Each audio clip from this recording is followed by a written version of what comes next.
రాయచోటి నియోజకవర్గం లక్కిరెడ్డిపల్లి మండలంలో ఎన్టీఆర్ భరోసా పెన్షన్ పంపిణీ కార్యక్రమంలో మంత్రి మండపల్లి రామప్రసాద్ రెడ్డి పాల్గొన్నారు. అవ్వాతాతలను ఆప్యాయంగా పలకరిస్తూ అర్హులైన లబ్ధిదారులకు స్వయంగా పెన్షన్స్ అందించారు. పెన్షన్స్ అందని అర్హులైన లబ్ధిదారులకు కొత్త పెన్షన్లు అందించడానికి కూటమి సర్కారు చర్యలు చేపడుతోందని మంత్రి తెలిపారు.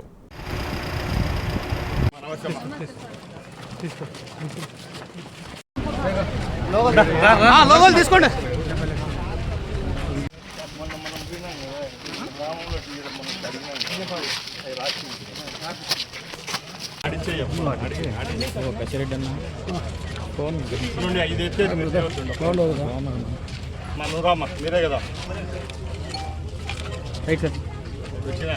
ఎన్నికి పోయి ఇంత జనం ఉన్నారు వచ్చేటట్టు 300 ఉంటారు 30 మంది జనాలను ఫోన్ చేసి చూసుకోమని ఈరోజు రేపు కాదు మొన్నట్టు ఎంత గురించి ఇప్పుడు రోడ్డు అడిగినా వేసిన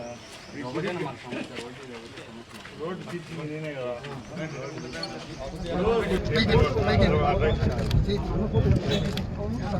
అంజద్ భాయ్ ఇడుచు అన్ని చేస్తాను ఫోటోలు కడుక్కుంటారు ఎవరి రావు కళ్ళు మూసుకొని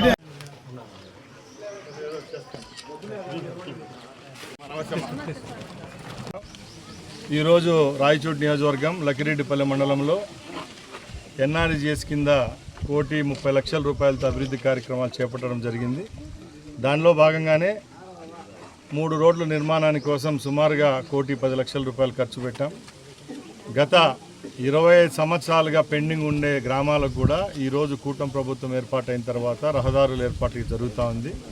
దానిలో భాగంగా ఇప్పటికే రాయచోటి నియోజకవర్గ వ్యాప్తంగా ఎక్కడా లేని విధంగా 150 కోట్ల రూపాయలు ఖర్చు పెట్టి రోడ్లు డ్రైన్లు అభివృద్ధి చేయడం జరిగింది. రాష్ట్రంలోనే మొట్టమొదటి నియోజకవర్గం ఏ నియోజకవర్గంలో ఎన్ఆర్జీఎస్ నిధులు, డిఎంఎఫ్ నిధులు, పార్ట్ హోల్స్, పంచాయతీరాజు, శాసకీయ ఫండ్స్ అన్ని నిధులు తెచ్చిన నియోజకవర్గం అని చెప్పేదానికి కూడా గర్వంగా ఉంది. ముఖ్యంగా కూటమి ప్రభుత్వంలో సంక్షేమమే కాదు అభివృద్ధి కూడా జరుగుతుందని చూపించిన ఏకైక ముఖ్యమంత్రి చంద్రబాబు నాయుడు గారు. ఈరోజు రాష్ట్ర వ్యాప్తంగా ఏ నియోజకవర్గంలో చూసినా కూడా గ్రామ సీమలు వెలుగుతూ ఉన్నాయి. ప్రతి గ్రామంలో ఎక్కడైతే చివరి గ్రామం వరకు ప్రజలు నివసిస్తున్నారో అన్ని గ్రామాలకు రహదారులు ఏర్పాటు చేసేదానికి గవర్నమెంట్ సిద్ధంగా ఉంది. కేవలం ఎన్ఆర్జీఎస్ఏ కాకుండా అన్ని నిధులను ఈరోజు తీసుకొచ్చేదానికి కూడా మేమంతా కృషి చేస్తున్నాం. అలాగే ముఖ్యంగా మన రాయచోటి నియోజకవర్గ విషయానికి వస్తే ఎక్కడ ఏ విధమైన చిన్న పొరపాట్లు కూడా జరగకుండా అన్ని శాఖల్లో అన్ని అభివృద్ధి కార్యక్రమాలు చేపడుతూ ఉన్నాం. ముఖ్యంగా రైతులకు సంబంధించి ఇప్పటికే 800 గోషెడ్లు ఇవ్వడం జరిగింది.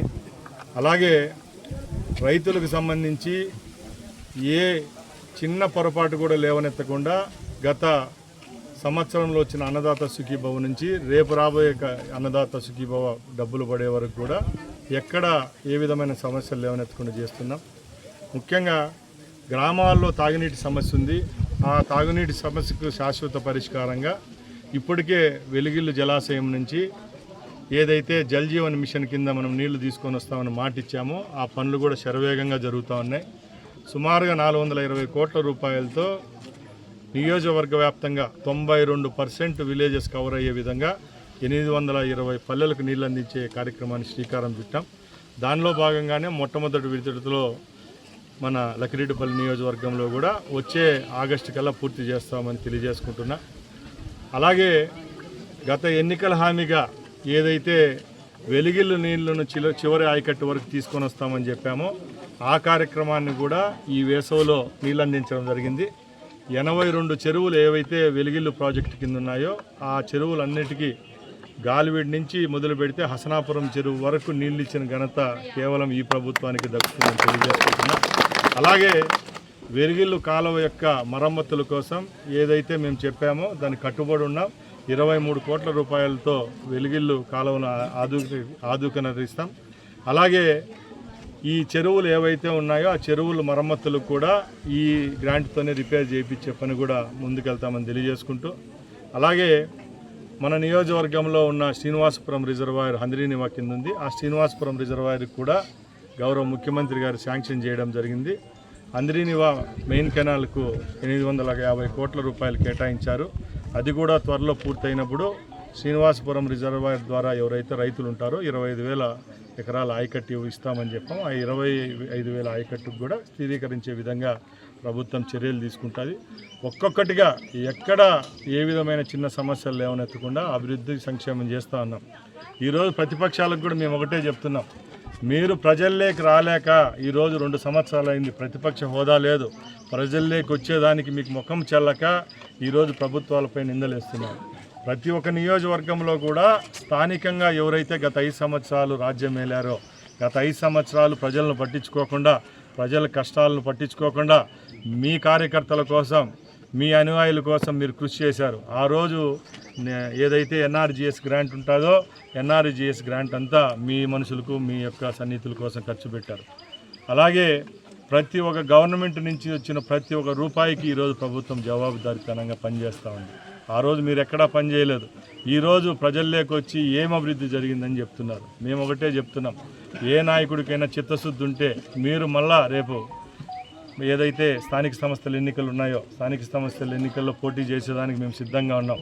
మీరు ధైర్యంగా మీరు చెప్పుకునేటి ఏమన్నా ఉంటే ప్రజల్లోకి రండి, మేము చేసి చూపించాం. ఈరోజు నేను ముందే చెప్పినట్టు సంక్షేమంలో భారతదేశానికి కొలబద్దగా నిచ్చే రాష్ట్రం ఏదైనా ఉందంటే ఆంధ్ర రాష్ట్రం ఉంది. ఎందుకంటే ఇన్ని సంక్షేమ పథకాలు ఇస్తున్న ఏకైక ముఖ్యమంత్రి చంద్రబాబు నాయుడు గారు. కేంద్రం సాయంతో ఈరోజు ప్రతి ఒక్క గ్రామంలో ప్రతి ఒక్క పథకాన్ని ఎక్కడ ఏ విధమైన చిన్న పొరపాటు లేకుండా కూడా ఈరోజు ఈ ప్రభుత్వం అందిస్తూ ఉంది. అలాగే అభివృద్ధి విషయంలో ఏ రోజు ఏ విధమైన అభివృద్ధి చూడని ప్రజలు ఈరోజు ప్రతి ఒక్క కుగ్రామాలకు కూడా రహదారి ఏర్పాటు అయితేనే, తాగునీరు విషయం అయితే, సాగునీరు విషయంలో అయితేనే, చివరి మైలు వరకు కూడా ఏపీఎస్ఆర్టీసీ బస్సు నడిచే పరిస్థితి తీసుకొచ్చినాం. కాబట్టి ఈరోజు ప్రజల దగ్గరికి మేము వెళ్తున్నాం. తప్పకుండా ప్రజలు మా పక్షాన ఉంటారని ప్రతిపక్షాలకు మేము హితబోధన చేస్తూ సెలవు తీసుకుంటున్నాం.